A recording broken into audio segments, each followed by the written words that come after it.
Pinatawag na ng Land Transportation Office o LTO ang dalawang motoristang naghabulan at suntukan sa gitna ng kalsada sa Cainta, Rizal. Habang sa Makati, sugatan ang pahinante ng isang van matapos maaksidente ng gitgitin sila ng motor. Magbabalita si Nina Ong Pauco. Nakatagilid at nakahambalang sa kalsada ang close van na ito nang abutan ng mga otoridad sa southbound lane ng EDSA Buendia kanina. Kwento ng driver ng close van, bigla raw siyang siningitan ng isang motorsiklo, kaya kinabig niya ang manibela. Mabilis ang pangyayari, hindi ko na rin po alam. Salamat na nga dito din sa hindi dito sa kabilang side, which is mas maraming sasakyan. Po yung motorsiklo po, nagipag-unahan po sa kanila.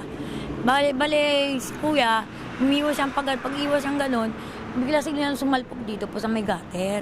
Opo, kitang-kita ko po. Hindi ka nga malam kung laseng, kung hindi namin maintindihan.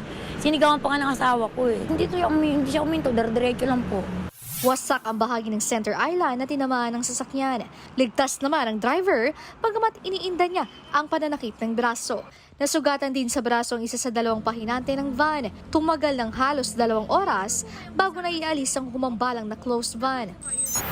Viral naman ang hamunan ng dalawang driver na ito sa Cainta, Rizal. Hetong isa, walang saplot pang itaas at may bitbit pa na baseball bat.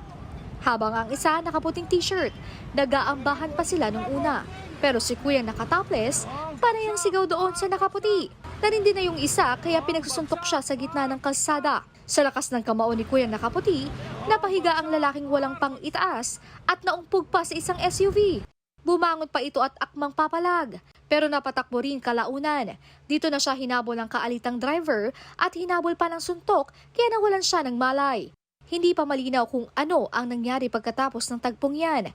Pero nagpatawag na ng ambulansya ang lalaking nakaputi, pati ang mga nakakitang rider. Oo, tayo boss. 2 beses niya ka pinaba, boss. Magpapagas na nga ako dito eh. Inisyuhan na ng show cause order ng Land Transportation Office o LTO ang dalawang sangkot sa road rage. Natuklasan din kasi na expired pala ang rehistro ng isa sa mga sasakyang sangkot sa viral video. Sa ngayon, suspindido na rin ang kanilang mga lisensya at nakaalarma ang kanilang mga sasakyan. Posible pa silang maharap sa reklamong reckless driving at obstruction of traffic. Kapatid, para sa 1PH, Nina Ong Pauco, News 5.